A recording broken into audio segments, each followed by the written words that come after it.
Hello guys, welcome back to my channel. இன்றைக்கி நம்ம evening டீக்கு கூட வச்சு சாப்பிட்ற ஒரு சிம்பிளான ஸ்நாக்ஸ் தான் பார்க்க போகிறோம். வாங்க வீடியோக்குள்ளே போகலாம். இன்றைக்கி நம்ம பழம்பொரி எப்படி செய்கிறதுன்னு தான் பார்க்க போகிறோம். ஸோ வீட்டில் ஒரே ஒரு பனானா இருந்தாலே போதும், இந்த டிஷ்ஷை நீங்கள் செஞ்சுக்கலாம். ஸோ நான் வந்து 1 கப் அளவு மைதா எடுத்திருக்கேன். ஸோ அதில் கொஞ்சம் கொஞ்சமாக தண்ணி ஊற்றி நல்லா வந்து மிக்ஸ் பண்ணிக்கிறேன். ஸோ மைதா ஆஸ் யூஷுவல் உங்கள் வீட்டில் எப்போவுமே வச்சுருப்பீங்க. ஸோ நீங்கள் ஒரே ஒரு பனானா மட்டும் இருந்தாலே போதும். நீங்கள் ஈவினிங் டீ கூட வந்து ஒரு சிம்பிளான ஒரு டிஷ்ஷை வந்து நீங்கள் செஞ்சு நீங்கள் சாப்பிட்லாம்.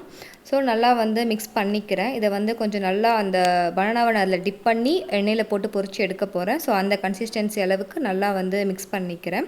ஸோ பனானாலே ஆல்ரெடி வந்து ஸ்வீட் இருக்கும். ஸோ நீங்கள் வந்து சுகர் ஆட் பண்ண வேண்டாம், உங்களுக்கு அந்த ஸ்வீட்டே போதும் அப்படின்னா. ஸோ இல்லைனா நீங்கள் வந்து லைட்டாக நீங்கள் சுகர் ஆட் பண்ணிக்கோங்க.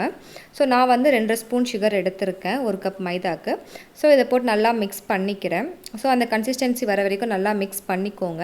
இது கூட வந்து நீங்கள் கலர் எதுவுமே ஆட் பண்ணாதீங்க, நீங்கள் இப்படியே பண்ணாலும் பரவாயில்ல. நான் லைட்டாக வந்து மஞ்சத்தூள் போட்டிருக்கேன்.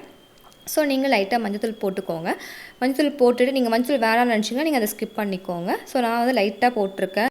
ஸோ இப்போ இதை வந்து நல்லா மிக்ஸ் பண்ண உடனே நம்ம வந்து வாழைப்பழத்தை கட் பண்ணி நம்ம எண்ணெயில் போட்டு பொரிச்சு எடுக்க போகிறோம். ஸோ நான் வந்து சொன்ன மாதிரி நேந்திர பழம் தான் எடுத்திருக்கேன். நான் ஒரே ஒரு பழம் தான் எடுத்திருக்கேன். இதுவே கொஞ்சம் பெருசாக இருக்குது. ஸோ ஈவினிங் ஒரு 2 பேர் வந்து இந்த ஒரு பழத்தை வச்சு நீங்கள் சாப்பிட்லாம் ஸ்நாக்ஸாக. ஸோ நான் வந்து வாழைப்பழத்தை வந்து கட் பண்ணிக்கிறேன். ஸோ நீங்கள் வந்து எந்த மாதிரி வேணால் கட் பண்ணிக்கலாம். நீங்கள் ஃபுல்லாகவே வந்து பஜ்ஜி போடுற மாதிரி, வாழைக்கால பஜ்ஜி போடுற மாதிரியும் கட் பண்ணிக்கலாம். நான் வந்து இந்த வாழைப்பழத்தை வந்து 2ஆக கட் பண்ணி சின்ன சின்னதாக தான் நான் வந்து போட போகிறேன். ஸோ அதனால் இந்த மாதிரி 2ஆக கட் பண்ணிவிட்டு, ஸோ நான் வந்து குட்டி குட்டியாக வந்து இந்த மாதிரி நீட்டாக கட் பண்ணி நான் வந்து எண்ணெயில் போட்டு பொரிச்சு எடுக்க போகிறேன். ஸோ நான் வந்து உங்களுக்கு காமிக்கிறேன் நான் வந்து எப்படி எந்த மாதிரி ஸ்லைஸில் கட் பண்ணியிருக்கேன்ட்டு. ஸோ நான் இந்த மாதிரி ஸ்லைஸில் தான் கட் பண்ணியிருக்கேன். ஸோ இப்போ வந்து ஒரு கடாயில் வந்து எண்ணெய் தேவையான அளவு நீங்கள் எண்ணெய் ஊற்றிக்கோங்க. ஸோ எண்ணெய் ஊற்றி ஆல்ரெடி கட் பண்ணி வச்சுருக்க அந்த வாழைப்பழத்தை ஜஸ்ட்டு நீங்கள் ஆல்ரெடி வச்சுருந்த மாவில் டிப் பண்ணி, ஸோ நல்லா வந்து இந்த கன்சிஸ்டன்சியில் இருக்கணும். அந்த மாவு நல்லா அந்த வாழைப்பழத்தில் ஒட்டணும். இப்போ எண்ணெய் வந்து சூடாகிடுச்சு. இப்போ நம்ம பனானாவை வந்து இதில் போட்டு லைட்டாக வந்து பொரிச்சு எடுக்க போகிறோம்.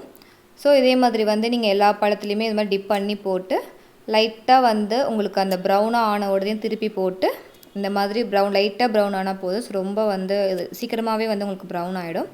ஸோ இந்த மாதிரி வந்து நீங்கள் பொரிச்சு எடுத்துக்கலாம். சீரியஸாகவே காய்ஸ், ஒரு பனானா வச்சு இவ்வளோ ஈஸியாக சிம்பிளாக வந்து நீங்கள் வந்து ஒரு ஸ்நாக்ஸ் செஞ்சு நீங்கள் வந்து டீ கூட சேர்ந்து சாப்பிடும் போது ரியலி செம்ம டேஸ்ட்டாக இருக்குது. ஸோ மறக்காமல் ட்ரை பண்ணி பாருங்கள். ஸோ நிறைய பேருக்கு டீ குடிக்கலைன்னா வந்து அந்த டேவே ஓடாதுன்னு சொல்லுவாங்க. ஸோ அப்படியான்னு சொல்லிட்டு கமெண்ட் பண்ணுங்கள். So thank you guys. இந்த வீடியோ பிடிச்சிருந்ததுன்னா கண்டிப்பாக சப்ஸ்கிரைப் பண்ணுங்கள், லைக் பண்ணுங்கள் அண்ட் கமெண்ட் பண்ணுங்கள். பாய்.